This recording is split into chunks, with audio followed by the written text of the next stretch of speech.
गरीब पिता और बेटी। यह कहानी एक गरीब पिता और उसकी बेटी की। एक बार वह गरीब व्यक्ति अपनी बेटी को उसकी स्कूल से लेकर शहर के एक महंगे होटल में पहुंचा। उस व्यक्ति ने फटे पुराने कपड़े पहने हुए थे और उसकी बेटी स्कूल की ड्रेस पहनी हुई थी। जब दोनों होटल के अंदर पहुंचे तो वेटर पूछा, सर आप क्या खाना पसंद करेंगे, आप अपना ऑर्डर बता दीजिए। तब उस व्यक्ति ने कहा कि आप मेरी बेटी के लिए एक प्लेट पाव भाजी लेकर आ जाइए बस। वेटर ने कहा, सर आप कुछ नहीं लेंगे, आपके लिए भी कुछ लेकर आऊं? तो गरीब व्यक्ति ने कहा, मेरे लिए कुछ नहीं, आज मेरी बेटी के लिए पार्टी है।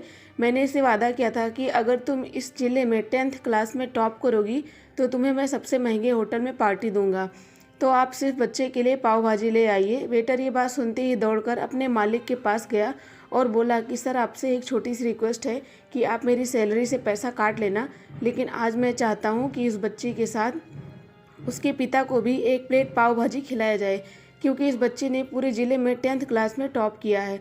वह गरीब पिता है, ज़्यादा पैसे नहीं होंगे इसलिए कह रहा है, सिर्फ बच्चे के लिए ले आओ। होटल के मालिक ने जब ये बात सुनी तो मुस्कुराते हुए बोला, तुम उसके पिता के लिए भी पाव भाजी लेकर जाओ, उसके लिए भी लेकर जाओ, पैसे मत लेना, 4-5 पाव भाजी पैक करवा कर ले जाओ और 2-3 किलो मिठाई भी लेकर जाओ और उनसे कहना ये पार्टी होटल की तरफ से है, आप ये मिठाई ले जाइए और जश्न मनाइए।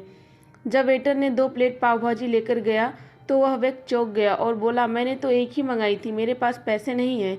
वेटर बोला, अरे सर शर्मिंदा मत कीजिए, ये पार्टी होटल की तरफ से है, आपकी बेटी हमारी बेटी ने टॉप किया है, ये मिठाइयाँ लेकर जाइए और जश्न मनाइए। पिता और बेटी खुश हो गए और चले गए। कई साल बीत गए। उस गरीब पिता की लड़की अब यूपीएससी की तैयारी करके कलेक्टर बन चुकी थी और इत्तेफाक से उसी शहर में उसकी पोस्टिंग हुई थी। उस लड़की ने उस होटल में सूचना पहुंचा दी कि मैं उस होटल में लंच करने के लिए आ रही हूँ। होटल के मालिक ने जब ये सुना तो होटल को पूरी तरह से सजवा दिया। गांव में ये बात पूरी तरह से फैल गई और कस्बे के सभी लोग उन्हें देखने के लिए आने लगे। कलेक्टर अपने पिता के साथ उस होटल में पहुंची। कलेक्टर ने होटल के मालिक से कहा कि शायद आप मुझे पहचाने नहीं, हम वही पिता पुत्री हैं जो कि हमारे 10th क्लास टॉप करने पर आपने मुझे पार्टी दी थी। हम वही पिता पुत्री हैं, आज फिर से आए हैं और आज पार्टी हम देंगे आपको, आपके पूरे स्टाफ को और पूरे गांव को, क्योंकि आपने गरीबी का सम्मान किया है। आपने उस दिन जो पार्टी दी थी मुझे बताया कि मुझे कितनी और ऊंचाई तक पहुंचना है, कितनी और बड़ी मंजिल को छूना है। आपने एक नई प्रेरणा दी थी और आज मैं उसी प्रेरणा का एहसान चुकाने के लिए आई हूँ।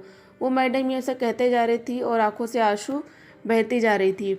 दोस्तों, इस कहानी ने सच में रुला दिया। इस कहानी से हमें यही सीख मिलती है कि कभी भी किसी गरीब का मजाक नहीं उड़ाना चाहिए, बल्कि जितना हो सके उनकी मदद करनी चाहिए। उनके साथ अच्छा व्यवहार करो ताकि उन्हें ये एहसास ना हो कि वो गरीब है। बस यही सोचो कि हमें ज़िंदगी में कुछ कर दिखाना है। तो दोस्तों, उम्मीद करती हूँ ये कहानी आप सभी को पसंद आई होगी। इस कहानी पर आपकी क्या राय है हमें कमेंट करके ज़रूर बताएं। चैनल पर नए हैं तो प्लीज़ चैनल को सब्सक्राइब करके बेल आइकन को प्रेस कर दीजिएगा।